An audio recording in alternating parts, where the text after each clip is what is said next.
paix et la sécurité au niveau établi sur l'ensemble du territoire. On parlait comment reconstruire notre pays, comment redonner le bonheur à l'ensemble du territoire. C'est comme ça que partout nous passons, au moment nous avons reçu et les étudiants et toutes les communautés et les associations pour que nous puissions récolter le plus de doléances possible. Aucune œuvre humaine n'étant parfaite, pour corriger, si besoin est, notre programme, parce que ce programme ne sert à rien s'il n'est pas une réponse à vos revendications. N'hésitez pas. Le cabaret a un message de formation, mais aussi un message d'espoir. Nous l'avons fait hier à travers de provocation. Et justement, si deux factions de l'opposition commencent à se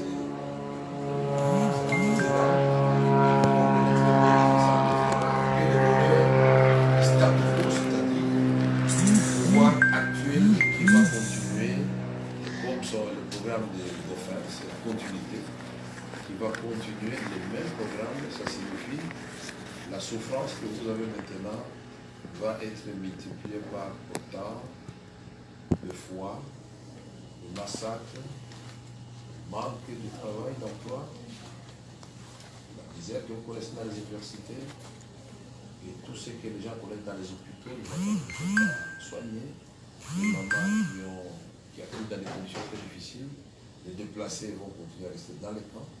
L'insécurité va devenir encore grandissante. Donc vous êtes les fers de lance du changement. C'est ça le rôle de l'élite. L'élite, c'est une lanterne pour éclairer la masse. Nous vous remercions.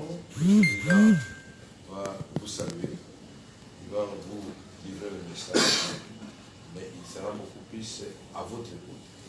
Parce que vous êtes venus spontanément, alors que nous-mêmes, nous avions déjà prévu des audiences parmi lesquelles il y avait des étudiants. Donc nous apprécions cette spontanéité pour qu'effectivement vous avez compris que dans notre pays vous avez un rôle à jouer et nous tenons vous féliciter pour cela. Encore une fois, merci beaucoup. Monsieur le Président, les camarades étudiants sont devant vous. Ils ont hâte de vous entendre certainement sur plusieurs questions. Le Président va faire un mot introductif. Sa vision, et vous allez réagir. Bien, merci. Bien, bonjour encore les amis. Je vous remercie au nom de toute la délégation que je conduis, la délégation du CAF pour le changement, le CACH, pour la spontanéité avec laquelle vous êtes venus vers nous. Je suppose qu'en tant qu'étudiant, vous avez beaucoup de questions, mais surtout beaucoup de préoccupations. Vous êtes le Congo de demain, je l'ai toujours dit, et nous, vos aînés, nous avons le devoir de tout faire pour vous mettre dans les meilleures conditions possibles afin que le Congo de demain soit piloté par des mains et des cerveaux sûrs, pas des gens que l'on a mal éduqués, mal encadrés, finalement frustrés, et qui se retrouvent sur la rue comme ça, devant des responsabilités, ce qui va évidemment entraîner, vous pensez bien, une mégestion de la République démocratique du Congo. Donc nous militons, nous, vraiment, pour un Congo meilleur, et un Congo meilleur passe par des filles et des fils du Congo qui soient également éduqués dans les meilleures des conditions. Voilà pourquoi notre programme est centré sur l'homme congolais. L'homme avec H évidemment, je n'exclus pas les femmes. Hein. C'est l'homme avec grand H plutôt, j'allais dire. Donc ça veut dire les hommes et les femmes. Donc il est question ici de tout faire pour promouvoir l'homme congolais. Et vous savez, je ne vous apprends rien, des conditions dans lesquelles la population, les Congolaises et les Congolais vivent. Et c'est contre cela que nous allons aller. La première des choses, c'est d'abord vous apporter, nous apporter à tous, dans notre pays, la paix et la sécurité. pour ça, nous allons vraiment donner chèrement nos personnes pour y arriver. La paix et la sécurité ne seront pas négociables avec qui que ce soit. Ce sont des conditions que nous allons imposer. Au prix de n'importe quel sacrifice, nous le ferons. Il ne faut plus qu'on voit des compatriotes en vêtements, en lambeaux, des compatriotes en détresse dans leur propre pays, fuir leur propre village, ville, que sais-je, leurs propres habitations et émigrer vers d'autres villes dans notre propre pays. C'est inadmissible, c'est inacceptable. Et donc tous ceux qui sont partis à l'étranger, en détresse, qui sont partis en exil, nous favoriserons leur retour et leur réintégration ici, évidemment, au prix de ce que j'ai dit, de la paix et de la sécurité pour tous. Ce n'est que dans ces conditions-là qu'on peut commencer maintenant à réfléchir sur les besoins que nous avons.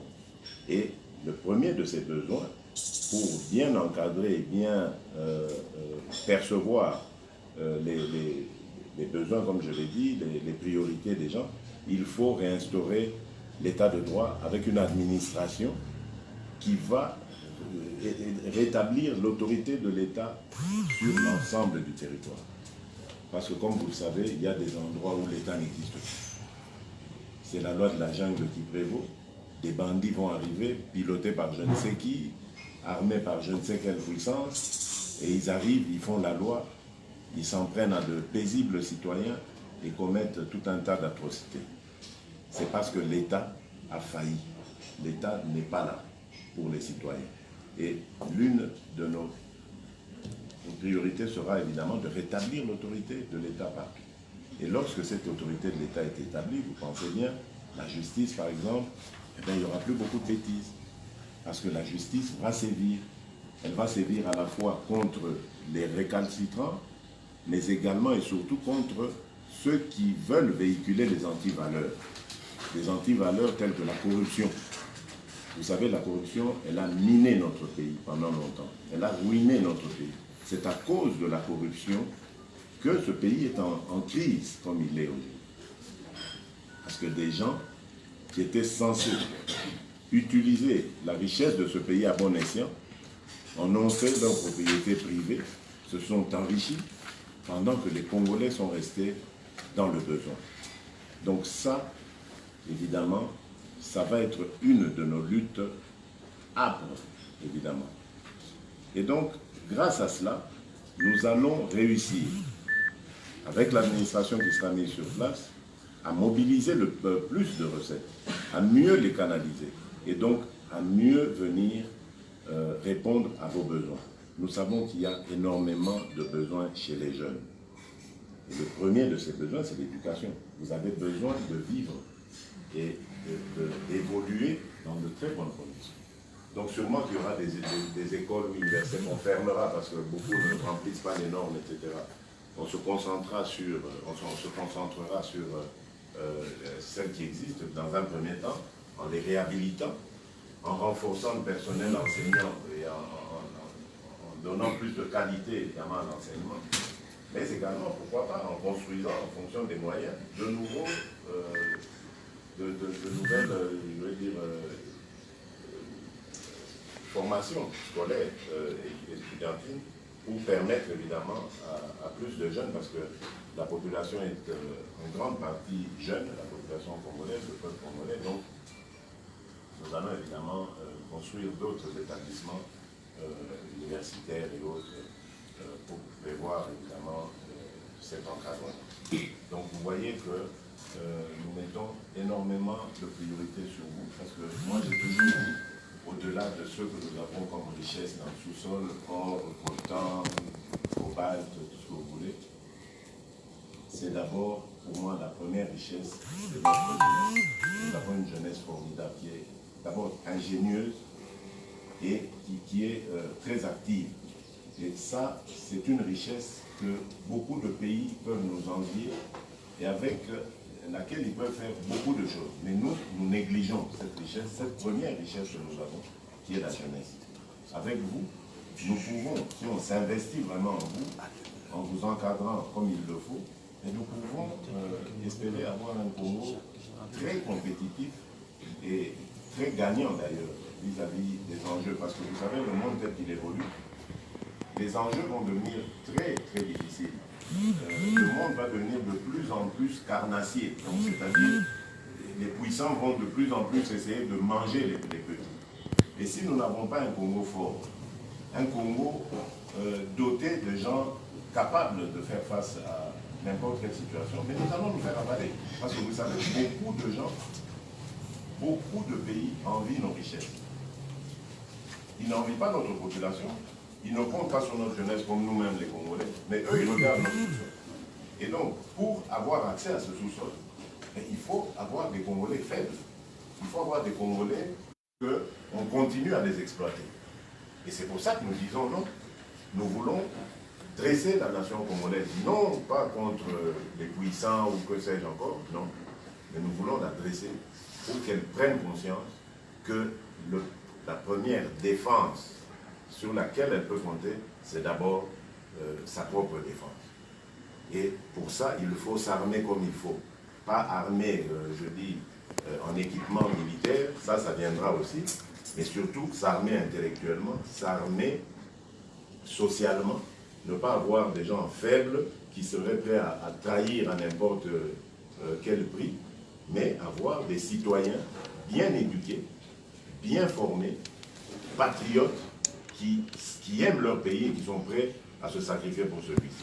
Voilà pourquoi, concernant les étudiants, une idée est en train de germer, a germé dans nos têtes, mais est en train de faire son chemin. Ça dépendra évidemment des moyens qu'aura la République, mais c'est celle de faire que tous les étudiants, dès qu'ils vont terminer leur cycle secondaire, avant d'entamer le cycle supérieur universitaire, de faire une année au service de la nation, au service de la patrie.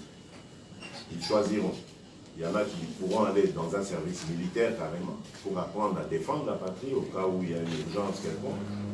Et d'autres iront à un service, on va dire, citoyen. On pense à de l'aide aux personnes âgées, de l'aide aux handicapés, des choses comme ça. Donc, mais suivre une sorte de formation, grandeur nature, de patriotisme, d'attachement à son pays. Nous allons avoir, parce qu'aujourd'hui je suis convaincu que si on fait le sondage ici, vous serez plus de 9 sur 10 à dire vous voulez quitter le pays pour aller en exil dans un autre pays, n'est-ce pas?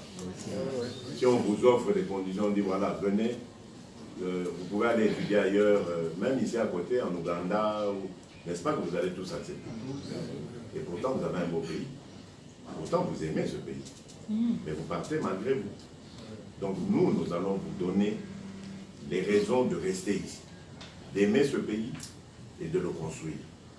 Donc pour ça, il faut que le pays fasse quelque chose pour vous. À l'époque, l'État congolais payait des bourses aux étudiants. Ça existait. Je sais que vous êtes jeunes, vous n'avez peut-être pas connu ça. Mais ce sont des choses qui ont existé dans ce pays.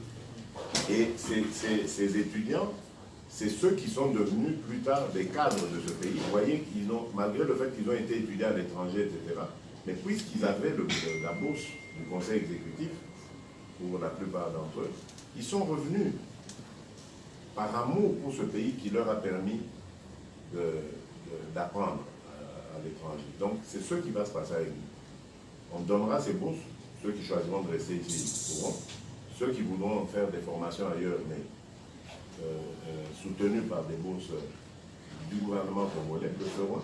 Et vous verrez que vous allez rentrer une fois après, parce que vous savez qu'il faut rendre à la République ce qu'elle vous a donné. Donc c'est ça que nous voulons faire, et c'est possible. Que personne ne vous raconte que c'est du domaine, du difficile, de l'incroyable. Non, ça va se faire. Pour ça, il faut simplement deux choses. Il faut des dirigeants qui sont sérieux et consciencieux. Et puis ensuite, il faut des dirigeants qui aiment le Congo et les Congolais. C'est tout. Et moi, je peux dire que Vital Kamerhe et moi incarnons ce type-là de dirigeants. Nous n'avons jamais voulu trahir ce pays. Et nous ne le trahirons pour rien au monde.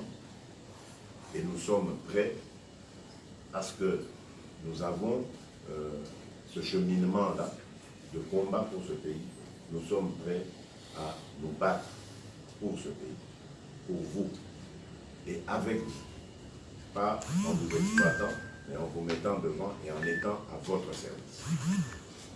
Ça passe par les élections le 23 décembre prochain.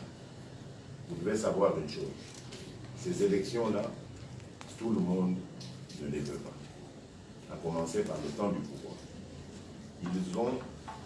Nous en sommes arrivés là grâce à la pression, à la fois que nous avons faite ici à l'intérieur du pays, mais aussi à la pression internationale.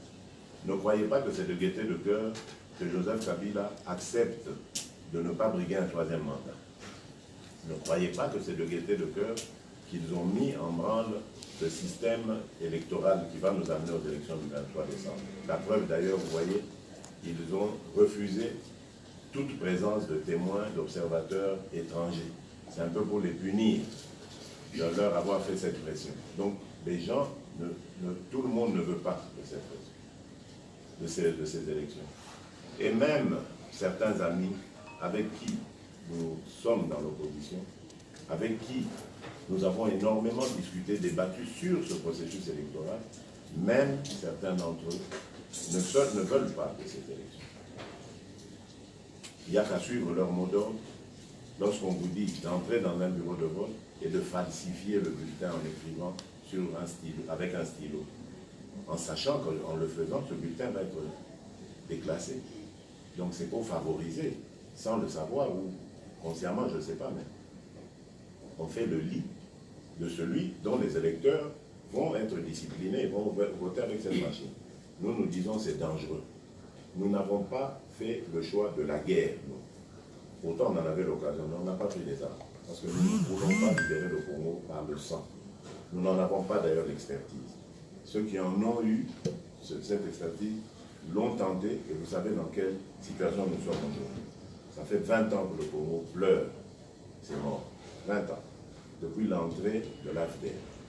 Et l'AFDEL est entrée, elle a amené aussi son lot de violence qui a entraîné une autre violence. Le pays a été divisé, on est allé au dialogue intercongolais. Malgré cela, la paix n'est toujours pas revenue en République démocratique du Congo. Parce que quelques individus avaient décidé un jour de prendre les armes pour libérer le pays. C'est peut-être noble, mais ça n'a pas réussi. Et nous, nous disons, ça suffit. Les Congolais ont assez péri comme ça. Le sang des Congolais a assez coulé comme ça. Il est temps maintenant de voir les choses autrement. Malheureusement, la seule possibilité que nous avons de revoir les choses autrement, ce sont ces élections biaisées. Nous en sommes convaincus. La machine à voter, nous étions contre la machine à voter, c'est vrai. Mais nous n'avons pas le choix.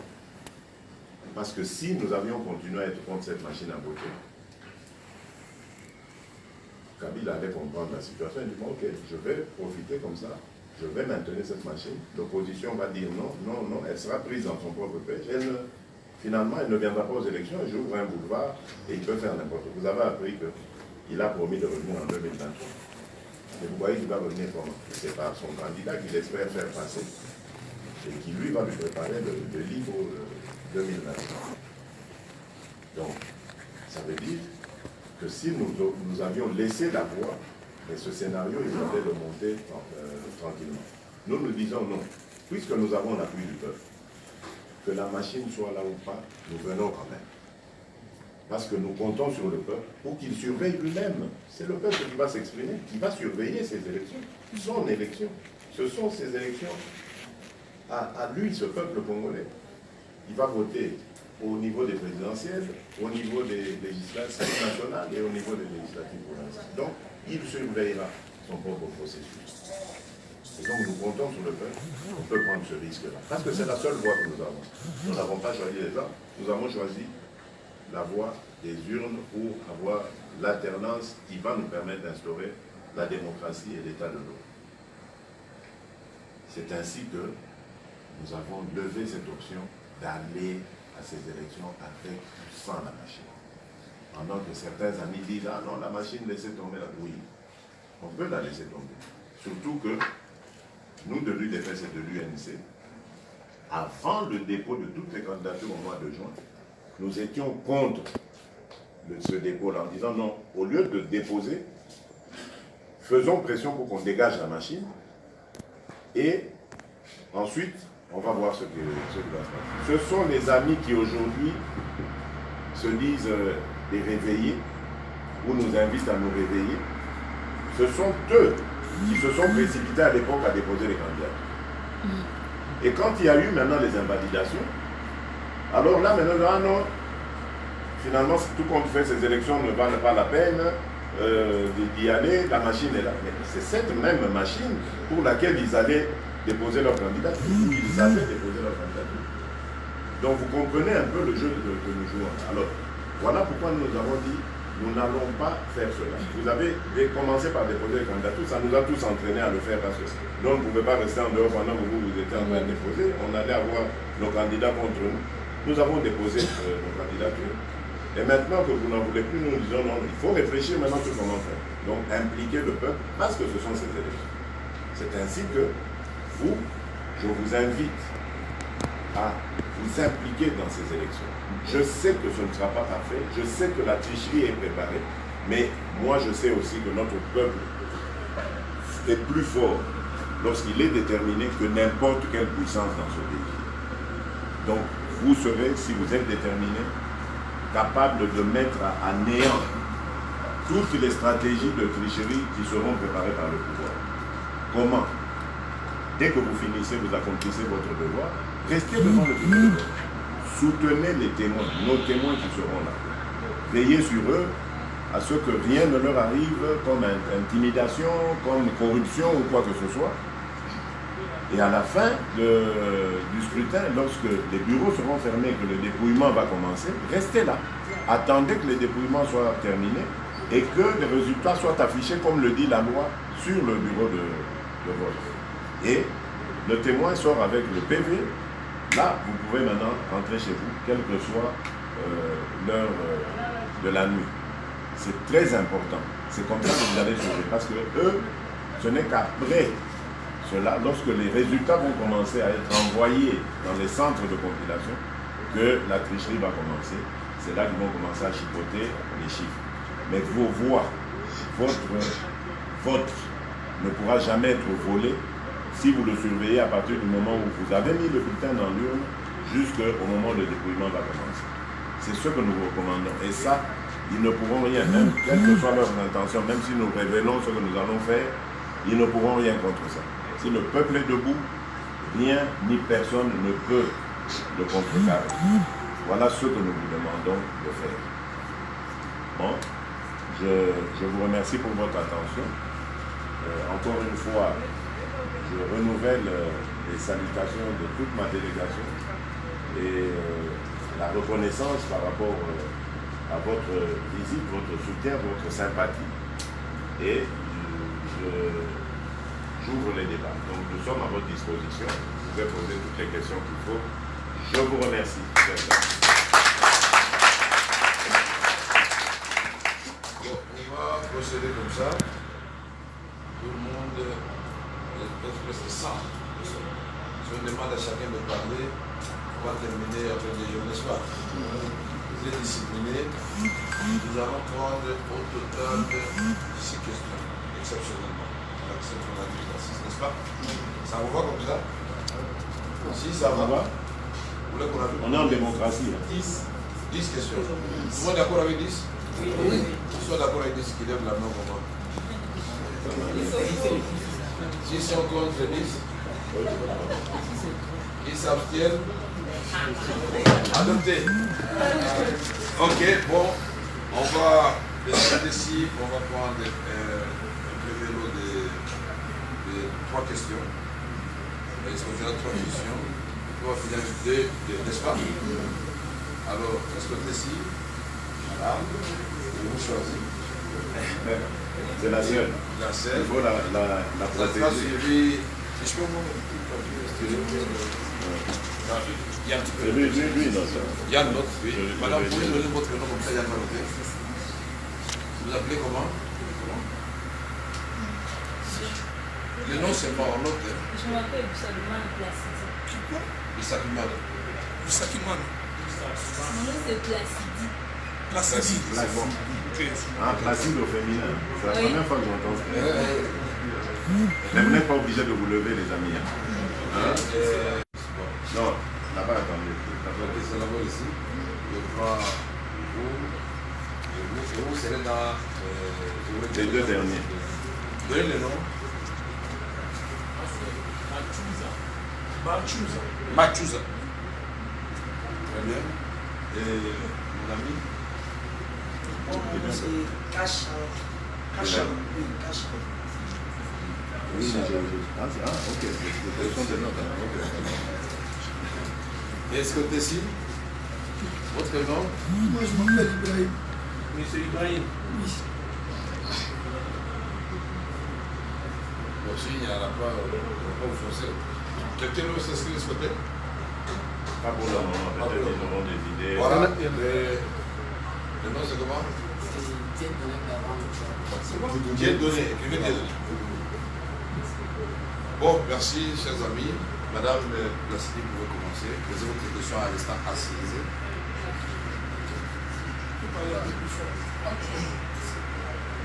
Je vais demander, il y a négligence des filles ou des femmes au terrain. Je voulais juste qu'on parle sur ça. Souvent, être technicien. Moi, je suis ingénieur, constructeur. Mais souvent au terrain, on voit que les femmes. Je voulais juste vraiment qu'on on change ça, on vous protège plus. C'est ça que je vais qu'on parle sur ça, qu'on nous assure que ça va changer et que ça va s'améliorer. Ouais. Ça va s'améliorer. Oui, merci beaucoup. Une question très complexe. Merci. Ah, c'était qui? Oui. Non, c'est Batouza. Et Batouza, votre question? Moi, je vous avais suivi avec beaucoup d'intérêt. Quand je vous suivais, je pensais que vous allez commencer avec nous la partie des Genève pour nous ramener jusqu'ici.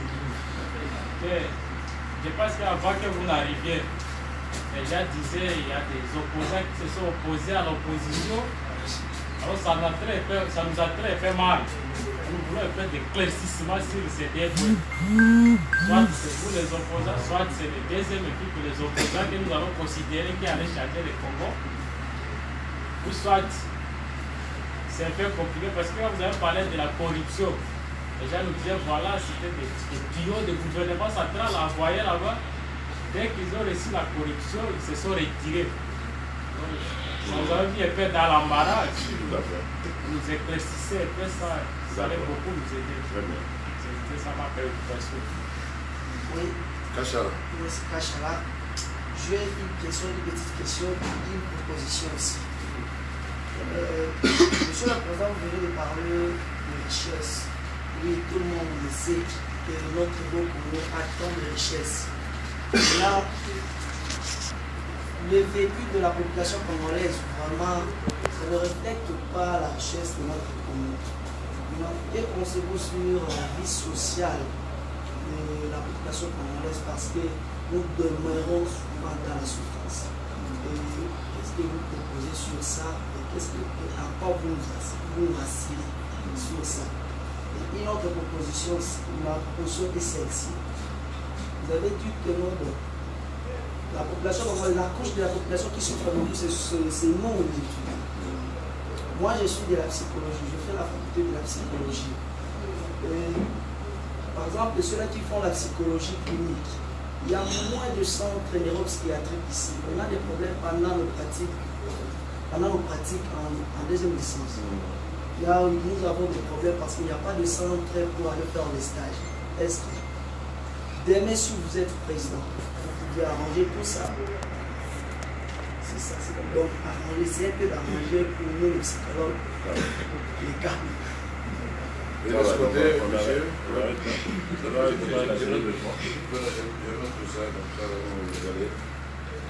Moi, je voulais poser la question. c'est d'abord comment le nom? Ibrahim. Je m'appelle Ibrahim. Moi, je voulais te poser une question et surtout savoir si la machine a voté. Vous avez dit que vous avez accepté d'aller aux élections avec ou sans machine. Mais nous, population, et surtout que nous, jeunes et étudiants encore, nous pensons que aller avec quelque chose qui a encore des doutes peut toujours être frustrant. Alors, si aujourd'hui vous décidez d'aller aux élections avec ou sans machine, et qu'après vous vous retrouviez devant un obstacle où les élections ont été votées, ont été volées à l'autre, qu'est-ce que vous en feriez? Moi, j'ai deux petites questions. La première dit, comme maintenant vous vous battez pour la campagne, c'est-à-dire que le président à la prochaine, n'est-ce pas? Voilà. Alors, en étant le président, prière de vous convaincre des traits qui vous différencient des autres candidats qui ont déjà passé et ceux qui viendront après vous. Et la deuxième question, quelles en sont les stratégies que vous entreprenez à la mise en œuvre de la sécurité à la fois prochaine? La sécurité de qui? La sécurité en tout entier. Du pays. Ouais. Du pays. Ouais. Ok. C'est la première question de Mme Passili, c'est la négligence de la femme, n'est-ce pas? C'est ingénieur et voudrait que cette discrimination vis-à-vis de la femme cesse. Est-ce que vous allez changer cela? C'est ça votre question? Oui. En tout cas, c'est très intelligent ce que vous avez dit déjà. Et c'est la preuve que vous êtes une femme qui prend conscience, qui vont aussi prendre la même conscience et se battre pour la même cause. Parce que cette cause a une origine culturelle et familiale. C'est dans nos cultures, dans nos sociétés traditionnelles que nous avons déjà commencé à déclasser la femme. Dans plusieurs familles, vous le savez, les filles sont des laissées pour compte. Il y a même des papas qui divorcent de leur femme parce qu'elle ne met au monde que des filles. Alors que la science nous apprend que celui qui donne le gène qui définit le sexe, c'est plutôt l'homme. Donc si une femme ne fait que des enfants, ne fait que des filles, ben, c'est à cause du mari. Parce que c'est lui qui donne ce gène-là. Voilà. Il faut culturellement, il faut un travail. Ce n'est pas un travail qui va malheureusement, qui va changer du jour au lendemain quand nous on va arriver au pouvoir. On ne peut pas vous mentir, c'est faux. Il faut changer les mentalités, il faut changer la culture. Il faut, et c'est pour ça qu'on parle d'éducation, il faut redéfinir la politique familiale. Parce qu'on a des ministres de la famille, tout ça, mais ce sont des étiquettes. Il n'y a pas une vraie politique familiale, politique de la famille. Parce que c'est là, la famille est la cellule de la nation. C'est important que le père, la mère soient des gens sensés, des gens éduqués, des gens qui sont dans de bonnes conditions pour qu'ils transmettent la même chose à leurs enfants.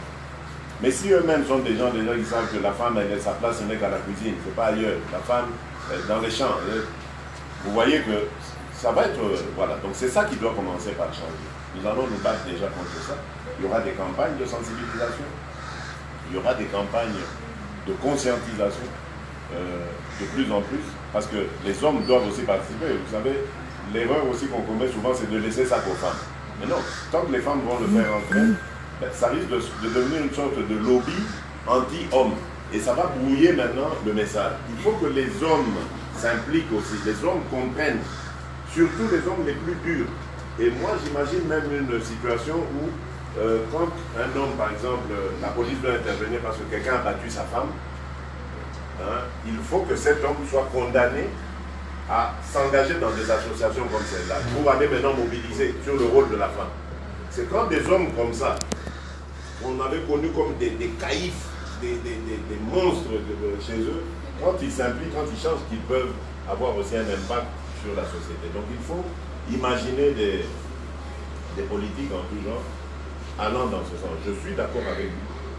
C'est important de le faire. Il y a quelques jours, nous avons eu l'honneur d'être invités par nos épouses respectives dans une initiative qu'elles avaient lancée à Kinshasa sur le rôle de la femme, justement. Et j'avais dit qu'il faut ouvrir tous les métiers aux femmes. Et je suis vraiment heureux d'apprendre que vous êtes ingénieur. Vous savez combien de femmes il y a ingénieurs, de femmes ingénieurs il y a au Congo? Vous êtes une des rares. Il n'y en a pas beaucoup. Voilà. Si on me dit qu'il y en a 100, je vais vraiment me réjouir. Sur l'ensemble du territoire national, je ne pense pas. Des femmes ingénieurs, il n'y en a pas. Or, il faut encourager ça. Je crois que c'est ça. Et nous allons le promouvoir, nous allons le faire. C'est parce que les mentalités sont ce qu'elles sont. Ne pensez pas qu'ailleurs, ce soit déjà parfait. Hein. Même en Europe, où on a lancé là-bas la promotion du rôle de la femme, etc. Même là-bas, ils ont encore des problèmes de la présence ou de l'accès de la femme dans certains métiers, etc., qui traditionnellement étaient réservés aux hommes. Donc ça viendra culturellement. Mais c'est très bien ce que vous faites, de vous battre à votre âge et d'avoir pris conscience à cet âge, c'est très bien. Vous serez une grande dame, j'en suis convaincu. Monsieur le Président, c'est la question de M. Mathusa. Il a dit qu'il fallait s'attendre à ce que nous partions de l'explication de Genève parce que les opposants qui sont passés ici ont dit que les opposants se sont opposés aux opposants parce qu'ils avaient été motivés par le pouvoir ou corrompus par le pouvoir en place. Qu'est-ce que vous en dites? Parce qu'ils se posent la question de savoir est-ce que ce sont les autres qui sont passés avant qui disent la vérité, ou bien c'est nous qui disons la vérité, voilà. Tout en sachant que la vérité est écrite. Je ne vais pas vous dire d'emblée que nous disons la vérité. Je n'ai pas envie de le faire parce que ça va ressembler à une tentative d'influence. Mais je vais vous dire les faits. Et je commence les faits par la signature. Nous avons signé cet accord de Genève, Vital Kamerhe et moi, en âme et conscience. Donc ça, il n'y a aucun problème. Il n'y a personne qui nous avait mis une arme ici pour dire si vous ne signez pas, vous allez mourir. Non. On a signé en âme et conscience. De bonne foi. Nous l'avons fait. Premier constat, après l'avoir fait. Je vous épargne les détails, je n'ai pas envie de revenir, peut-être, parce que je souhaiterais aussi que le président Vital Kamerhe me complète. S'il veut peut-être parler des détails, je vais lui laisser. Moi, je vous donne les faits tels que vous pouvez les voir. Première réaction à nos deux signatures, les bases, nos bases respectives ont mis la ville de Kinshasa à feu et à sang. C'était des problèmes sérieux. Et moi, à l'UDP, j'ai enregistré des protestations à Kananga, où on a failli même brûler la permanence, à Mbujimaï, à Goma et à Bukavu. À Bukavu, il y a même eu un candidat député qui a quitté l'UDP. Il n'est plus à ce poste-là. On n'a plus de député. Donc, il a dit, je ne peux plus être candidat député. Mon président a trahi notre combat. J'étais en Europe à ce moment-là et très malheureux. Parce que, je vous l'ai dit, nous avions signé en âme et conscience. J'ai pris contact donc avec les différents cadres du parti. J'ai essayé de calmer la situation et j'ai demandé qu'est-ce qu'il faut faire pour ramener la paix, le calme dans le parti. On m'a dit, Président, vous devez annoncer le retrait de votre signature. Si vous le faites, ça va calmer la situation. Je l'ai fait sous la parole, sur demande pressante de la base. C'est une preuve que j'écoute la base. La base n'a pas voulu. Elle m'a dit, si vous croyez que nous allons donner le roi à Fayoulou parce que vous l'avez donné, on ne va pas le faire. Nous, on vous a choisi au congrès de notre parti pour que vous soyez notre candidat aux élections présidentielles. Et vous n'êtes pas revenu nous consulter pour qu'on change d'avis, vous allez vous engager là-bas. On ne va pas le faire. Donc, pour nous calmer, il faut d'abord retirer. On retire la soirée. Première étape. Deuxième étape. Nous nous sommes rendus compte par après que cette histoire contenait des irrégularités. Et je ne sais pas s'il y a des juristes parmi vous.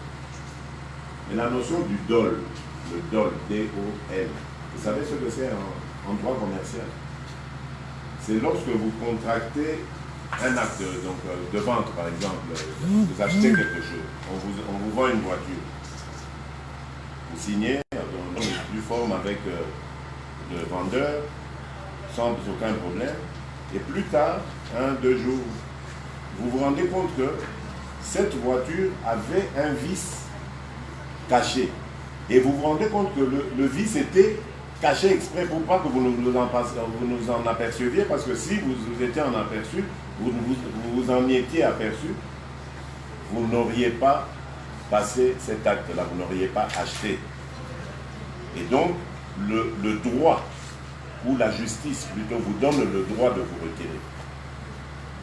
Vous donne le droit de vous retirer. Et c'est ce que nous avons pris comme acte. Nous nous sommes rendus que notre bonne foi, nous nous sommes rendus compte que notre bonne foi était abusée. Vital Kamerhe, lui, avait été manipulé depuis le début par un de nos amis. Moi aussi, de mon côté, manipulé depuis le début par l'un de nos amis. Et quand vous suivez le cheminement des choses, vous vous rendez compte, ah, les amis nous ont opposés, nous ont empêchés de s'entendre, parce qu'on était les deux grands partis, les deux leaders des deux grands partis qui restaient en compétition. Il fallait tout faire pour ne pas nous amener à cela. Et même nous entraîner dans un piège où c'est le tribalisme qui nous a mis de côté. Donc des gens ont même raisonné en termes ethniques pour dire on n'a plus besoin, on va vous écarter. Ça c'est une chose. L'autre, celle-là, elle est plus politique, plus sournoise encore. C'est lorsque nous nous sommes rendus compte qu'en réalité, l'objectif, c'était de ne pas aller aux élections. De trouver quelqu'un qui va tout faire pour empêcher à l'opposition d'aller aux élections. Et donc, d'aller dans une sorte de transition qui va en plus de ça durer le temps que ça va durer et maintenir Joseph Kabila au pouvoir. Ça c'est tout ce que nous remarquons après l'avoir retiré notre signature. Donc nous disons non.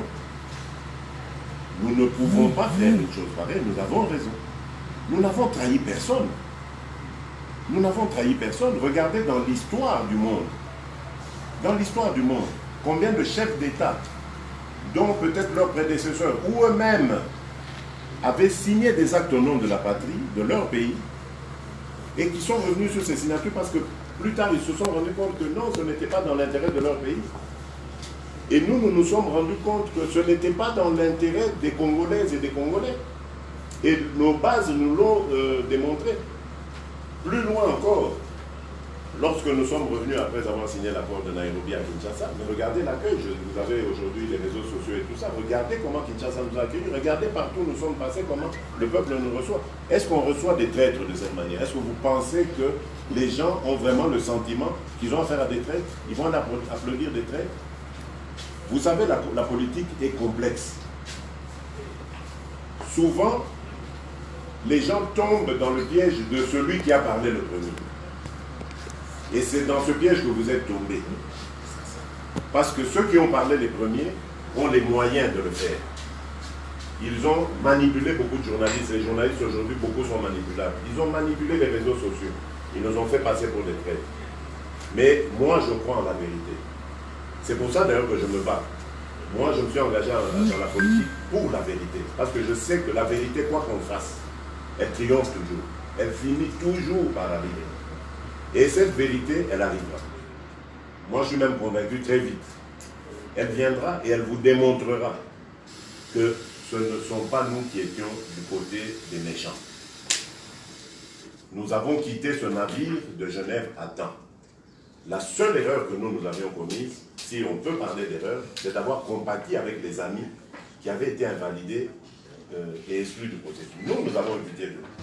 Et je me pose même la question de savoir aujourd'hui, est-ce qu'eux auraient fait la même chose? Parce que pendant que les amis d'autres se préparaient déjà pour aller en campagne, nous, on était encore en train d'aller à Genève, on allait encore à Pretoria, on allait pour chercher à rester unis avec les amis et trouver ensemble une solution. Parce qu'on les aimait. On les aimait, on compatissait à leur sort. Nous trouvions que leur sort était injuste. On ne pouvait pas les écarter de la course aux élections. Ils devaient être avec nous. Et c'est ça qu'ils nous ont rendu. C'est ça qu'ils nous ont rendu. Donc, en allant dans cette histoire, ils ont voulu nous entraîner dans ce boycott, sans dire qu'en fait, ils veulent un boycott.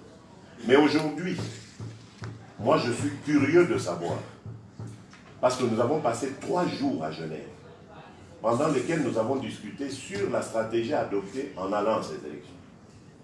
Ils ne voulaient pas de ces élections, parce que, disait-il, il y avait la machine. Ils ne voulaient pas des élections. Leur candidat, d'ailleurs, l'a dit aux Congolais, allez là-bas, si vous voyez la machine, demandez votre bulletin, mettez au stylo, et puis on n'en parle plus. Donc, on va écrire au stylo, ce bulletin sera annulé. Ok. Qu'est-ce qu'on fait après? Vous savez ce qui va arriver après? Chadawi, soit Chadawi va être élu, parce que lui, ses électeurs vont suivre la voie normale, soit les élections vont être annulées, les résultats des courses, Kabila reste. L'article 70 de la Constitution le dit. Tant qu'il n'y a pas de nouveau chef d'État élu, celui qui est là continue. N'est-ce pas? Alors, c'est un avantage qui. On dit que c'est nous les corrompus, nous qui voulons vite en finir avec lui. C'est nous les corrompus. Nous les traîtres, nous qui avons refusé de rentrer dans ce scénario flou qui parle de 2 ans de transition. Et d'ailleurs, vous voyez que ces 2 ans se marient très bien avec les 2 ans qui sont donnés à Fayoulou. Lui qui va être élu pour un mandat de 5 ans, comme le dit la Constitution, on lui intime l'ordre de faire 2 ans. Et il accepte ces conditions. Il va faire 2 ans et il retourne aux urnes. Qu'est-ce que ça signifie? Donc, croyez-moi, nous n'avons trahi personne. Nous n'avons jamais trahi la République. Nous n'allons pas commencer à la trahir maintenant que nous voyons, nous commençons à voir l'éclaircie se poindre à l'horizon. Moi, je suis convaincu que ça en sera fini dans les semaines à venir pour Joseph Kabila et la Kabylie en général. Nous allons pouvoir fermer la parenthèse de l'AFDL qui a commencé depuis mai de 1997. Je suis convaincu de ça. Mais nous devons rester unis. Et je me suis battu, moi, que vous voyez ici, pour cette unité. Moi, je me suis impliqué là-dedans, pour ce candidat comme M. Mouzito, qui est là, qui l'a amené dans ce groupe. C'est moi qui l'ai amené. Mboussa Niamouissi, pour qu'il soit à Genève. C'est moi qui ai dit aux participants, je dis, on ne commence pas cette réunion sans que Mboussa vienne. Il y a des problèmes à l'Est. Nous devons aussi les impliquer là-dedans, les intégrer. Mais je ne savais pas que je faisais venir des loups dans la bergerie. Des gens qui avaient d'autres calculs. Pas celui des Congolais, mais d'autres calculs. Et lorsque nous nous sommes aperçus de ça, il y avait 2 choses. Ou nous acceptions de subir un arrangement entre cette personne, parmi lesquels 2 sont manipulés. Ou on écoutait le peuple et on sauvait la République. Et c'est ce que nous avons choisi. Parce que c'était aussi facile de dire, ok, bon, ça va, on a pris, on va avoir peur, non, on a de ne pas renier sa signature, ok. Bon. Mais c'est quoi cette personne face à un peuple qui vous dit, c'est pas ça qu'on vous avait demandé, messieurs, quittez cette histoire-là, on ne veut plus en entendre parler. Et pour terminer, je veux vous dire que nous avons reçu des pressions. Si cette histoire n'était qu'une histoire entre Congolais, j'ai dit 7 personnes ici. Pourquoi des étrangers s'en mêlent?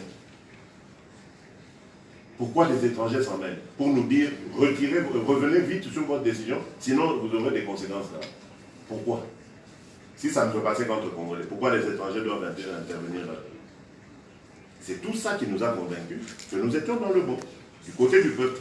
Nous avons dit, moi j'ai dit à ce monsieur qui m'a appelé, je dis, monsieur, faites ce que vous avez à faire. Moi, je veux faire ce que le peuple me demande de faire. Le reste, c'est Dieu qui appartient à Dieu. C'est tout ce que j'ai dit. Et depuis lors, on a subi tout ce matraquage médiatique parce qu'ils ont les moyens de donner de l'argent. On nous fait passer pour notre... Mais la vérité triomphera. Ceux qui ont trahi ce peuple sont connus et on verra. Nous sommes du côté de la vérité, nous sommes convaincus qu'elle nous affranchira, elle va nous blanchir vis-à-vis de notre peuple. Il n'y a pas de problème. Je crois en Dieu, je crois en la vérité.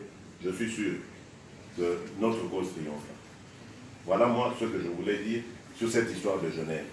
Je n'aime pas en parler parce que ça me fait beaucoup de peine. Parce que j'ai compté sur des gens que je pensais être mes amis, mes frères. Et je me suis rendu compte que ce n'était pas vrai. Qui d'entre eux, pendant que ça brûlait partout, dans nos bases, qui a même pris la peine de nous appeler pour dire, mon frère, qu'est-ce qui se passe là?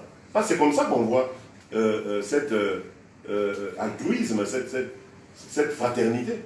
Personne. Nous avons signé dimanche soir, 11 novembre. Nous avons retiré nos signatures lundi 12 novembre, le soir. Les troubles dans nos partis politiques, partout dans nos bases, ont commencé le matin du lundi. Et c'était sur les réseaux sociaux.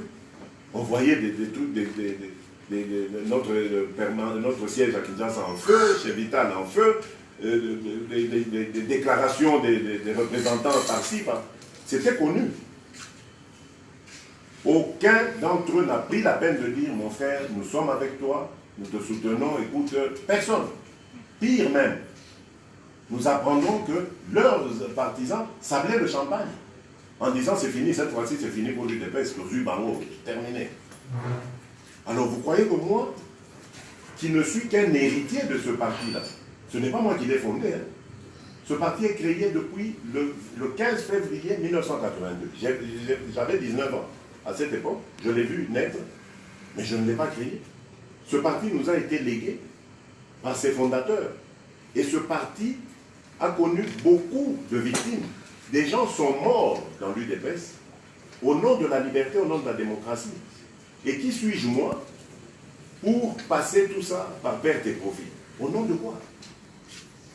Et surtout que je l'avais fait de bonne foi. Je pensais être dans le bon chemin. Mais lorsque vous vous rendez compte que des gens qui vous avaient dit on te soutient, non c'est toi, il n'y a pas de problème, c'est toi qu'on va soutenir, viens seulement, fais ceci, tu as fait confiance, et ce sont les mêmes qui te crachent dessus après. Et moi je vais respecter ça, cet individu, vis-à-vis du peuple congolais. Oh, jamais, ça jamais. Pour n'importe quoi au monde, je ne ferai pas ça. Si je suis un traître, si j'ai été corrompu par Kabila, ça se saura. On verra, qui vivra verra, ça se saura. Ce n'est pas d'aujourd'hui qu'on le dit. Moi, c'est de tout temps qu'on dit ça. J'ai dit que c'est corrompu. Kabila, finalement, ne lui a plus donné cet argent. Il est en train d'aller aux États-Unis avec un ami qui lui a trouvé un plan qui va payer pour lui. Mais je suis ici, toujours sans moyens, avec nos petits moyens, on a un petit peu donné les faits. Vous êtes des intellectuels, analysez-les. Analysez-les. Il y a beaucoup de mensonges dans ce qu'on vous dit. Mais c'est vous les propriétaires de ce pays-là. Et le jour où vous allez découvrir la vérité, n'hésitez pas à sanctionner les vrais coupables.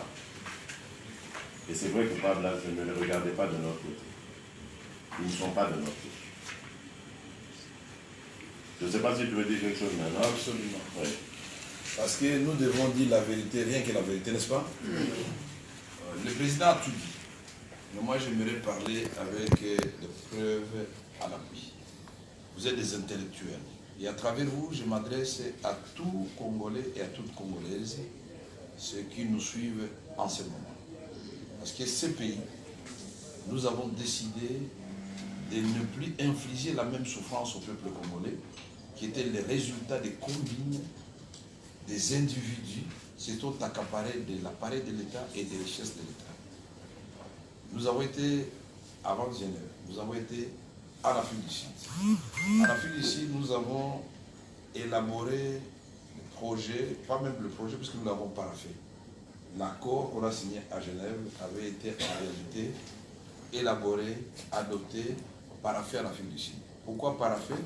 parce qu'on avait dit comme Félix est absent, comme Moïse est absent, comme Bemba est absent, par fond, et nous allons signer tous comme vraiment des vrais présidents pour que personne ne puisse remettre l'accord de Genève en cause. Pour être encore plus clair, nous avons dit, tiens, on doit terminer ici et maintenant, en Afrique du Sud, les termes de référence de la désignation des candidats communs de l'opposition. C'est ce document-là, le terme de référence, là. Il a été signé le 25 octobre en Afrique du Sud. Ça, je crois que c'est le paraphe de Félix Sanga. Ça, c'est mon paraphe. Ça, c'est le MAF. Ça, c'est Martin Fayou. Les autres, là, ça va être effectivement Matougou, Mouzito et Kankonde qui avaient représenté le président Félix Tshisekedi. Donc, chacun pouvait filmer, chacun va reconnaître ce paraphe. Et dans ce document, quand on parle des termes de référence, tout comme ce document a donné naissance, a enrichi l'accord que nous avons paraphé en Afrique du Sud, qui sera signé finalement le 10 novembre à Genève. Vous prenez le document le 11 à Genève. Vous prenez ce document, il y a un chapitre qui parle du choix du candidat commun de l'opposition. Nous parlons de la même chose, non? C'est ça votre question, non? Alors, je vais vous lire les critères de désignation du choix du candidat commun de l'opposition. Vous allez me dire si ces critères ont été appliqués. Et vous allez me démontrer, et dans le mode de désignation, à quel moment on a parlé du vote dans ces documents. Donc, critère 1, capacité de fédérer les forces de l'opposition pendant et après le processus électoral. 2, capacité de rassembler la nation congolaise autour des valeurs de changement, de l'état des droits et de la bonne gouvernance. 3, capacité de mobilisation des moyens financiers nécessaires à la campagne électorale. 4, force d'organisation dans les pays pour conduire une campagne électorale. 5, densité du réseau des candidats présentés par son organisation aux élections provinciales et législatives nationales. C'est le nombre de députés. Les députés en ont présenté plus de 800 au provincial et national. Nous en avons présenté plus de 1000. Celui qui a désigné candidat commun, il en a présenté, je crois, autour de 220 et 280. Ce critère-là. Je prends l'autre critère qui suit, la densité des respect de la parole. 7, capacité d'affronter l'adversaire en face. 8, géopolitique, cartographie électorale. Géopolitique, cartographie électorale, c'est-à-dire, si on cite le parti tel, on peut dire non, non, celui-là, il a une implantation plus au centre qu'à l'est, celui-là, non, non, il est plus à l'ouest. Beaucoup ont discuté, y compris celui qui a été désigné candidat commun, parce que ça veut dire quoi? Puisque nous voulons gagner les élections. Gagner les élections, c'est-à-dire qu'il faut avoir une machine capable de faire gagner les élections. Et là-dessus, il n'y avait que 3 partis qui remplissaient ces critères-là. C'était l'UDPS, qui est sur le plan national incontestablement partout, mais avec un ancrage plus fort au centre et à Kinshasa. Il y avait le MLC, qui a un ancrage sur le plan national, mais avec un fort ancrage à l'ouest. Il y a l'UNC, qui est sur l'ensemble du territoire national, avec un fort ancrage à l'est. Et donc, nous avons finalement le critère numéro 9, tenir compte de la tendance générale au sein de la population. Qu'est-ce que les gens nous disaient? Puisque vous, la population, vous êtes deux. Mais, puisqu'il suffit que Félix et Caméré s'entendent, et nous avons un candidat commun. C'était ça, non? C'est ça l'entendement, puisque Bemba n'a pas été validé, Katumbi a été empêché de se présenter aux élections. Les amis, et même quand nous avons vu Katumbi, les amis ont été empêchés, ça c'est vrai, non? Et le président a dit que nous avons été compatissants. Jusqu'à là, nous sommes aussi le chapitre de la bonne foi. Et donc, nous disons, ce qui reste, c'est de voir les amis. Moi, j'ai vu Bemba. Pendant que je le voyais, Félix était en route pour le voir. Bemba ne m'a pas dit que Félix venait, mais ce n'est pas empêché, c'est qu'il veut le voir. Et Bemba me rassure, Lino Vital, tu connais quand même mes relations, et puis tu as été président de l'Assemblée nationale, il essaie de me répéter toutes mes qualités et tout. Pour la petite histoire, s'il y a quelqu'un qui a sauvé la vie à Bemba dans ce pays, c'est bien Vital Kamerhe. Tu es président de l'Assemblée nationale, il y a affrontement entre la garde présidentielle et les évadés de Jean-Pierre Bemba. J'ai haussé le ton et c'est vérifiable. J'ai convoqué une conférence du bureau de l'Assemblée nationale pour sauver la démocratie de notre pays. Et moi qui étais du PPR, on fait faire un communiqué qui avait été lu par Katé, Wandaya et Mouledi, rapporté de l'Assemblée nationale pour condamner la garde présidentielle et protéger Jean-Pierre Bemba. Jean-Pierre Bemba, je suis le premier à aller le voir à l'ambassade d'Afrique du Sud où il a été réfugié. C'est moi qui organisais avec Mme Elva Zaliba, avec Moueshi qui était président du bureau provisoire du Sénat, son exil au Portugal, vérifiable. Je suis allé voir Bemba au Portugal, après avoir fait adopter la loi portant statut de l'opposition, pour dire, mon frère, nous avons besoin que la démocratie continue. Moi qui étais de la majorité. Mais comme homme d'État, en tant que président de l'Assemblée nationale, je considère que je suis au-dessus de la mêlée. Et comme je l'avais dit dans mon discours inaugural, je serai l'église au milieu des classes. Donc j'avais besoin que l'opposition vive dans l'Assemblée nationale. Je dis, mon cher Jean-Pierre, reviens. Tu seras le porte-parole de l'opposition. Comme ta sénateur, nous allons faire une de la démocratie dans notre pays. Il n'est pas venu. Il est allé à La Haye. On l'a arrêté, nous n'avons pas souhaité. J'ai été la seule autorité congolaise par fonction qui est allée voir Bemba à Genève. Et j'étais allé le voir encore plusieurs fois. Et donc, à La Haye, pardon, à La Haye. Donc c'est pour dire que quelque part nous devons savoir ce que nous cherchons dans ce pays. Nous disons là, tenir compte expérience professionnelle et capacité managériale. Expérience électorale. Expérience électorale. Donc quand vous regardez tous ces critères, sur les 11 critères, c'est les deux qui ont rempli plus de la moitié, c'était Félix Sekeli et moi. C'était l'IDPS et l'INC. Et nous, naïvement, nous croyons que cela était dans la tête de tous nos amis. Parce que quand lui, il a vu Bemba, Bemba lui a dit non, si vous entendez avec Vital, l'affaire est terminée.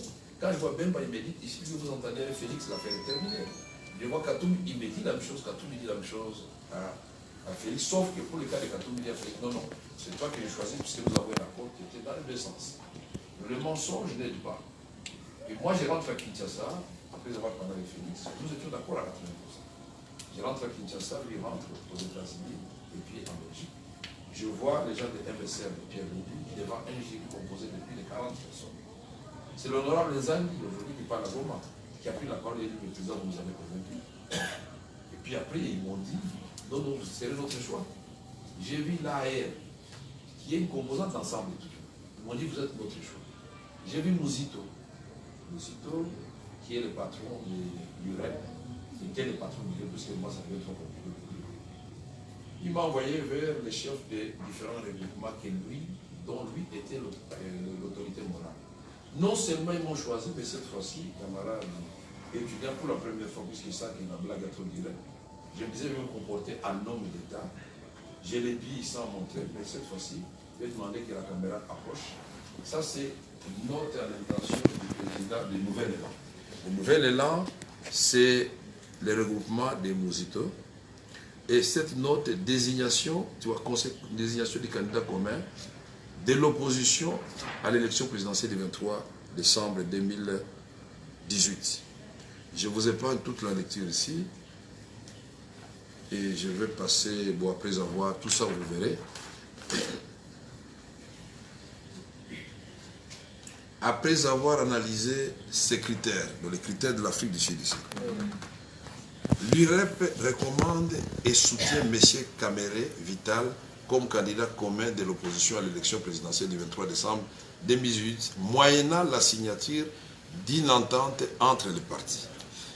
Cette contribution répond à un double objectif, et à savoir obtenir l'alternance crédible dans l'intérêt du pays et sauvegarder les intérêts politiques de l'IREP et du Nouvel Élan. Fait à Kinshasa le 4 décembre 2018, Barthélemy Bochouali Lengomo, secrétaire exécutif, Charles Bofassa Djema, président. Le deuxième regroupement des Mouzito fait aussi sa réunion. Accord pour l'alliance avec les alliés AAA, c'est à Mouzito aussi. Désignation du candidat commun de l'opposition. Excellence, nous, membres du regroupement politique,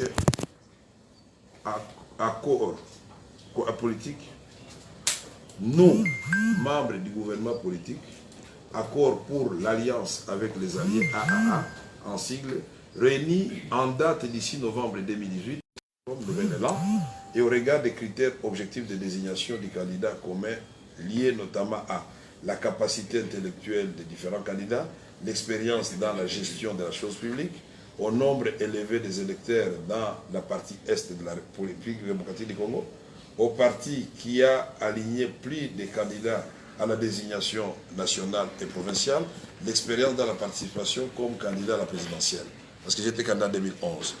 Au regard de ce qui précède, le règlement accord pour l'alliance avec les alliés AAA vous propose la désignation du candidat Vital Kamere comme candidat commun de l'opposition à la présidentielle du 23 décembre 2018, veuillez agréer, signé Maître Babel Kaleme Manissa, président.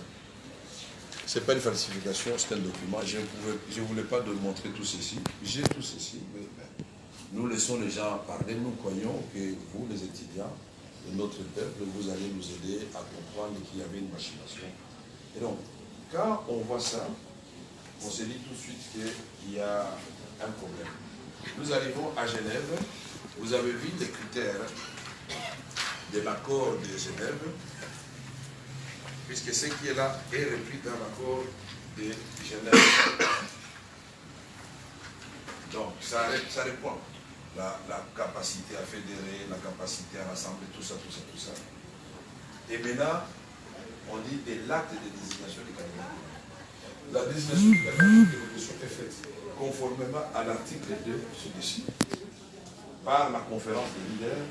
La conférence des leaders détermine par ailleurs les rôles des autres leaders et signé par les leaders de l'opposition. Vous comprenez très bien que ici, je n'ai pas vu où on a dit qu'on va désigner suivant les votes. C'est les critères de l'article 2 de l'accord. On nous a fait signer l'accord avant. Nous signons tous, ça nous va tous, c'est très bien, c'est objectif. On nous amène un bout de papier, bon voilà, pour aller vite, on signe. De toute façon, nous avons été serrés, c'est entre nous. On va mettre les choses rapidement, on n'a plus beaucoup de temps, nous signons. Et quand on commence, on nous dit non, il faut voter. Il faut voter. Il dit comment, dans vous quatre qui êtes encore en lice, vous votez. Tshisekedi, Fayoulou, Matougoulou et moi. J'ai dit non. J'ai été quand même à la base de beaucoup de forums de négociations politiques, en commençant par Lusaka, Sun City, au Conseil de sécurité des Nations Unies, à Kampala, puisque là, la merde était signée à Kampala. Nous avons été ici à Ituri, et vous avez vu quand j'ai conduit des travaux, vous étiez à bord de jeunes, pour l'harmonie entre les communautés, Emalendou et autres, la commission de paix. Je n'ai vu la conférence CNDP à Goma, je n'ai vu à aucun moment, moi j'ai fait voter l'entente entre les Emalendou, entre la CNDP et le gouvernement congolais. Non, on négocie, quand on trouve un consensus, il y a une résolution, on fait voter la résolution. C'est ce qu'on fait. Vous êtes des intellectuels. Maintenant, quand vous nous demandez à quatre de nous désigner, chacun va se désigner, n'est-ce pas? Mais c'est moi. Fayoulou va dire c'est bon, puisqu'il n'est pas venu, il n'est pas candidat pour l'autre, non? Quand vous posez votre candidature, vous êtes sûr que vous serez candidat et votre parti vous a désigné. Mais alors, finalement, on dit non, ils sont terribles. Ils trouvent une formule, ils disent non, chaque candidat a le droit à des votes. Exceptionnel. C'est la première fois que j'entends ça. C'est-à-dire, vous vous désignez vous-même et vous choisissez quelqu'un d'autre. Il dit non. Si c'est comme ça, comme j'étais seul là, il dit non. Si c'est comme ça, non, mettons-nous à 7 une fois pour toutes, on fait le vote. C'est à ce moment-là les cartes sont brouillées. Parce que moi, je voyais un danger. Il dit comment expliquer que nous avons deux personnes de candidats présidents, Matougoulou et Fayoulou, un du Kasaï et un du Kivu. Et nous connaissons la fibre ethnique dans ces pays. Il ne faut pas se cacher derrière.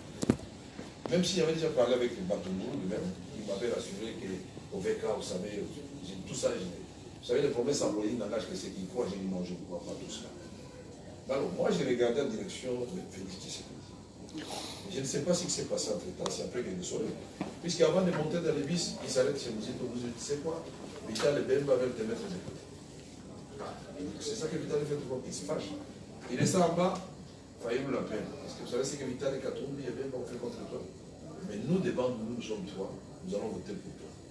Félix était réconforté, il dit, j'ai 4 voix sur 7, je vais passer. Donc Vital, là, il m'a venu le fouet. Nous arrivons là-bas. Fayou vote pour Matungulu et il vote pour lui-même. Il a déjà 2 voix. Matungulu vote pour Fayou, il vote pour lui-même. Et là, ils ont déjà 2 voix dedans. Moi, je reste correct avec Matungulu, je vote pour Matungulu. Le président Félix Tshisekedi vote, puisque Fayou lui avait dit, il reste correct avec Fayou, il vote pour Fayou. Matungulu se retrouve avec 3 voix. Et Fayou avec 3 voix. Félix avec 1 voix, Kabé avec 1 voix. Et maintenant, les Katumbi rentrent dans la salle avec Nizito et Bemba. Ils sont étonnés de leur blague. Il dit, bon, qui est passé, on fait les dépenses maintenant. Ah, c'est Fayou qui a gagné. Ah, Bemba dit non, Katumbi dit motion. Quelle motion? Non, comment on va expliquer? Lui-même, déjà, il comprend la base. Comment on va expliquer ça à la base? Il dit, ah bon, vous avez problème avec la base? Oui, à l'est là-bas, et puis pour Félix, Félix a dit non, puisque vous avez voulu comme ça, continuez jusqu'au bout. Il était énervé. Allons jusqu'au bout. Ça, c'est la vérité et vous pouvez le vérifier. Allons jusqu'au bout. Et donc, moi, j'ai dit, j'avais déjà eu un problème quand je suis allé à la cité de l'Union africaine, pour une cause noble, parce qu'il restait convaincu qu'ils n'étaient pas partis de trahir. Mais les erreurs, on les commet dans la vie, il faut les assumer. Et après, je me suis rendu compte qu'on n'était pas avec tout le monde de l'opposition. Il fallait quitter cette affaire. Mais pour les cas d'espèce, j'ai dit, allons jusqu'au bout, on signe. On a signé. Mais j'ai prononcé un petit discours avant de partir. J'ai dit, votre accord, c'est pas l'accord qu'on a rejeté, c'est l'accord qui n'a pas de problème. L'accord, les critères nous sont favorables à nous. Mais votre histoire ici de désignation de Fayou comme candidat commun, je ne marcherai que si ma base est d'accord. Donc, comme dans l'accord, il y a un chapitre qui dit que s'il y a un changement profond de l'environnement politique, on peut revenir sur l'accord. C'est quoi le changement de l'environnement politique? On commence à venir les ciels de l'IDPS. Et de l'ILC pour nous, il y a un changement d'abord de l'environnement politique. Et ensuite, nous devons répondre d'abord de notre base avant de répondre au groupe. Et quand on découvre, comme le président l'a dit, que c'était un complot savamment monté, nous avons dit non. Ça c'est concerté. Moi, je l'appelle, il dit non, non, Vital, moi, en tout cas, je vais l'entendre. Est-ce que toi, tu as pas vu devant ton siège? J'étais fatigué, je venais d'arriver à Paris. J'appelle, mais non, on est en train de brûler le siège. Il dit, j'ai retiré ma signature. J'ai dit, ok, faites-le. Mais moi, je ne lui ai pas dit ce que j'allais faire. Il le fait, quand il finit, j'appelle Doc Combo. J'ai retiré ma signature après avoir consulté la base. J'ai appelé les fédéraux, les interfédéraux, j'ai appelé tout le monde. Et donc, nous avons retiré cette signature-là.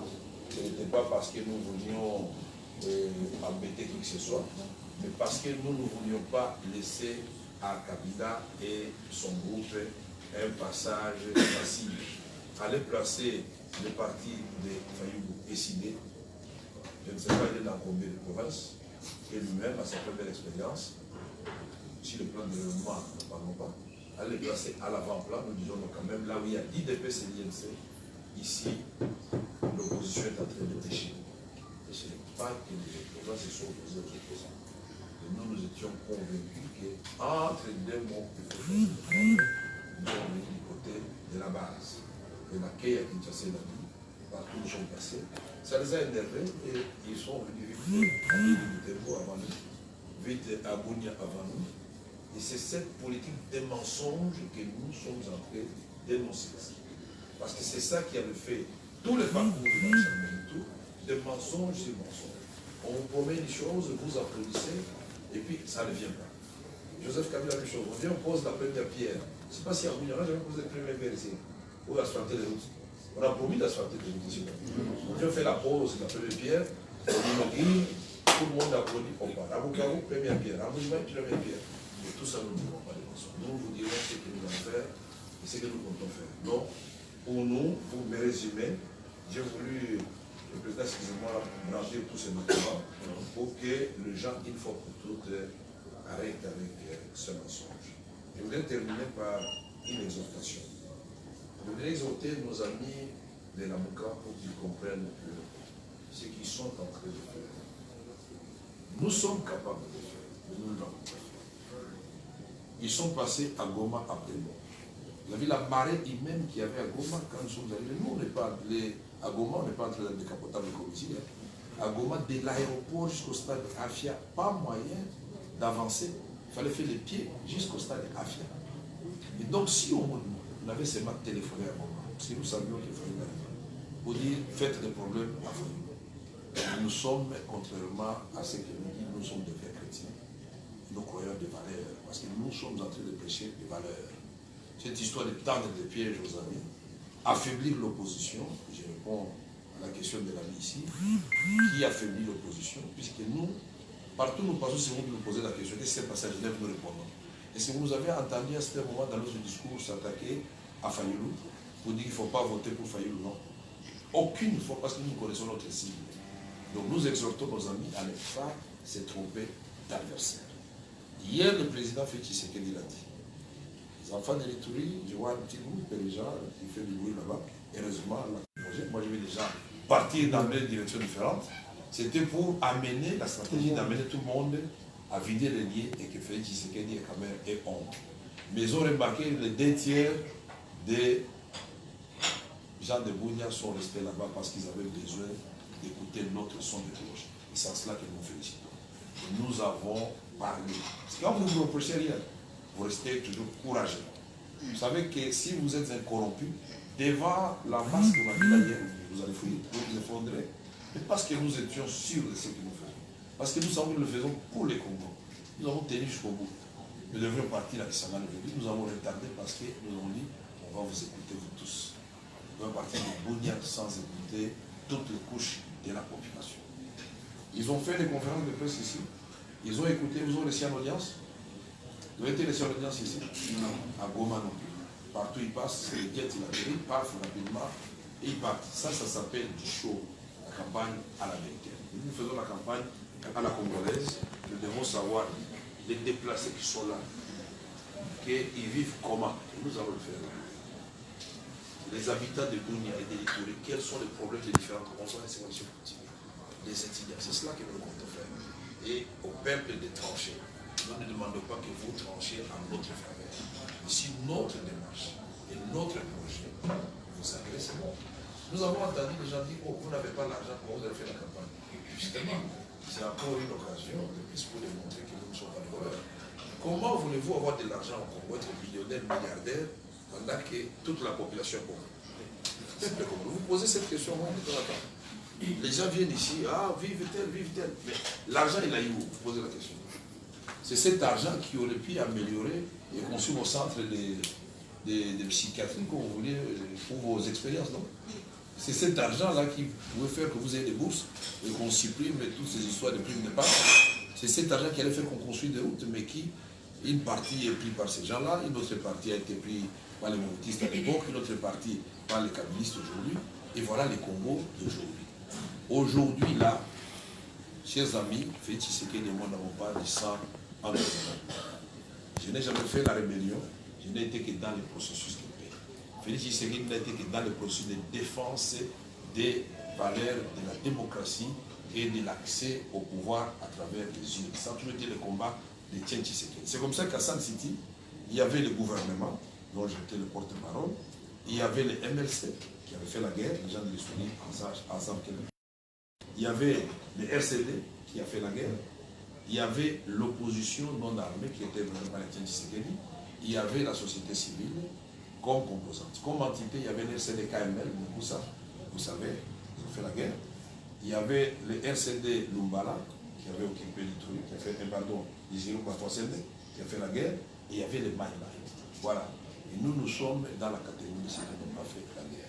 Et nous ne ferons pas la guerre parce que nous ne pouvons pas accéder au pouvoir. Vous allez voir à l'aéroport ici. Et là, dedans, ça sent le poisson fumé, salé. Et nous sommes fiers d'être dans les mêmes conditions que les compatriotes. Si vous, le peuple congolais, vous voulez des gens qui sont OK avec des jets, ils ont, moi j'ai 50 maisons, c'est celui-là qu'on va voter. Alors, ne venez pas pleurer demain. Nous allons faire notre campagne calmement et personne ne va nous empêcher de le faire. Après, ici, nous irons ensemble. Parce que nous, c'est ça que nous faisons passer. c'est qu'ils veulent créer nos capitaux. Et je voudrais à travers vous dire à la population de Kisangani, et de partout où les profondeurs sont passés, de ne pas céder à la population, surtout à nos militants. Puisque ce que les amis veulent, c'est quoi? C'est la confrontation entre les deux camps de l'opposition. Imaginez-vous si hier nous avions dit aux gens de cash, ok, attaquer les gens de la camp. Le résultat, ça allait être quoi? Il allait fêter, il allait s'appeler le champagne. Comme ça, j'ai fait Sénégal, nous sommes retenus, nous avons dit, déjà avant, nous savions que le terrain était miné. Et le mot d'ordre était donné pour que les gens de l'INC de presse ne cèdent pas à la population. Donc des petites vidéos postées par-ci, par-là. C'est la honte. Les élections ne se feront pas sur les réseaux sociaux, c'est sur le terrain.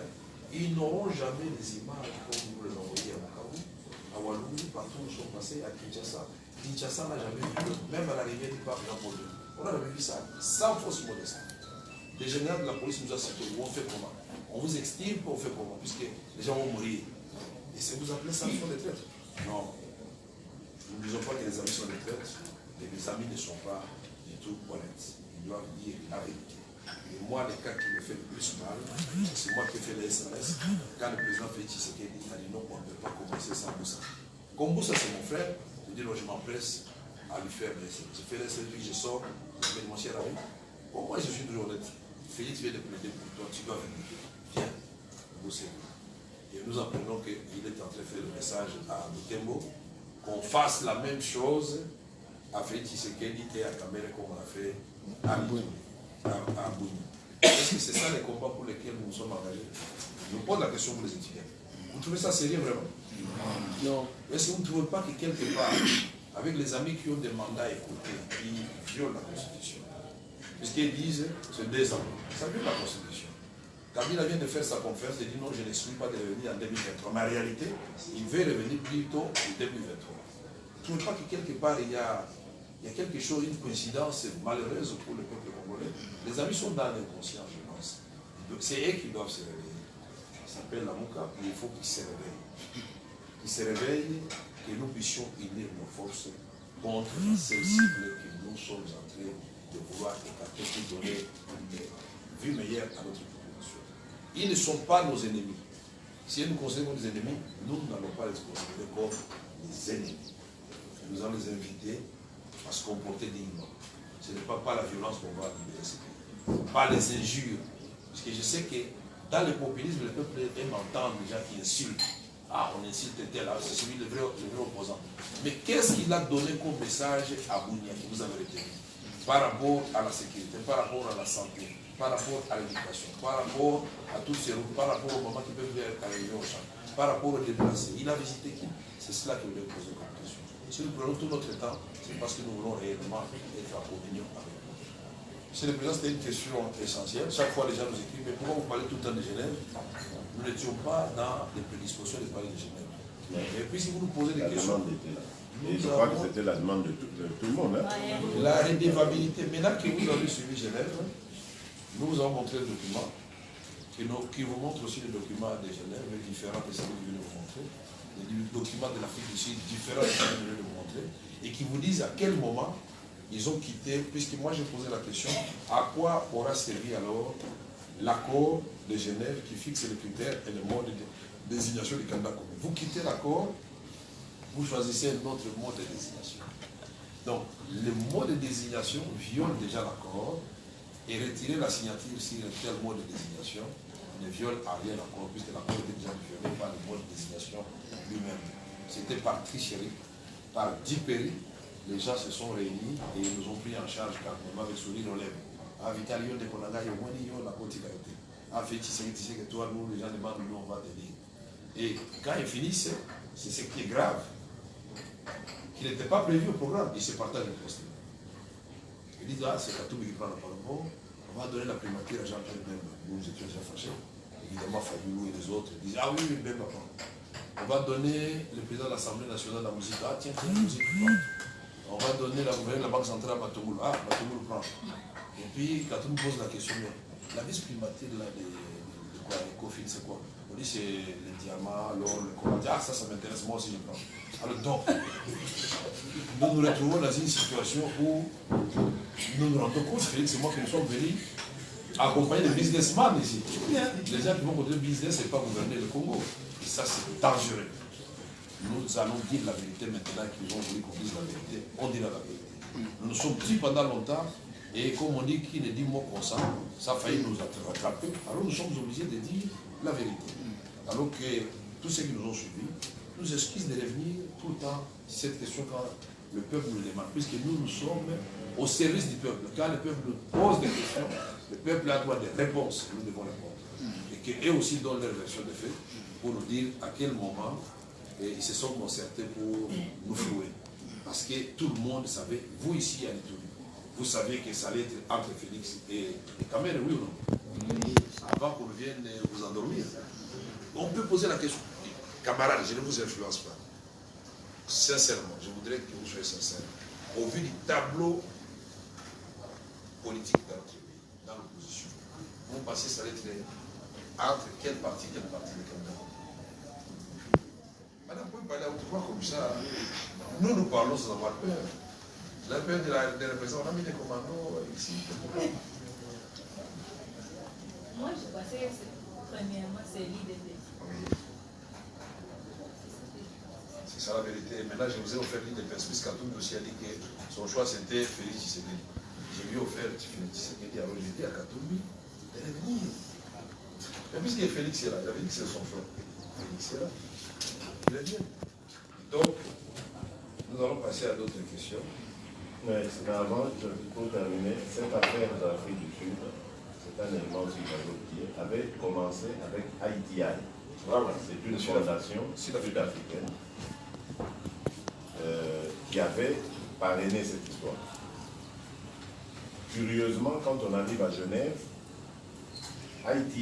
ITI, qui avait commencé cette idée, d'abord on la délocalise, on l'envoie à Genève, alors que c'était en Afrique du Sud, nous on voulait que ça se passe sur la terre africaine, pour qu'on ne vienne pas dire, ah voilà, ils ont été influencés par les Occidentaux, et ne pas mettre nos amis occidentaux dans des problèmes. On a dit que ça se passe en Afrique. Et donc ITI a commencé. Curieusement, on arrive à Genève. Moi j'ai tenté même de dire, mais pourquoi on va à Genève? Nairobi aussi est une terre africaine. Et nous avons eu contact avec certaines personnalités là-bas qui acceptent de mettre à notre disposition cette, comment j'allais dire, un complexe dans lequel on peut évoluer et discuter avec des amis. Rien à faire, il faut venir en Afrique du Sud, à Genève, etc. On arrive à Genève, on se rend compte que ITI n'est pas là, c'est maintenant la Fondation Kofi Annan. On a dit, mais comment? Pourquoi on a commencé avec ITI? Des gens qui sont d'ailleurs, c'est eux qui ont fait les négociations d'après l'apartheid. Ils ont réconcilié noir et blanc en Afrique du Sud, etc. C'est eux qui avaient commencé ça. On dit, mais pourquoi maintenant c'est la Fondation? Ça vient d'où? Elle a commencé où? Alors là, on nous raconte encore une histoire à dormir debout. Non, les gens d'ITI ont eu juste un problème d'agenda. Ils ne peuvent pas se trouver ici, ils ont d'autres missions. Mais ne vous en faites pas, c'est vraiment la continuité. Voilà comment on nous a endormis. Et nous, on a fait confiance. En fait, nous avons été abusés. C'est nous les victimes. C'est incroyable que ce soit les victimes qui soient tournées en coupables. Et beaucoup de gens, qui m'avaient mis en garde contre cette machination, beaucoup m'ont dit, voilà Félix ce qu'on te dit.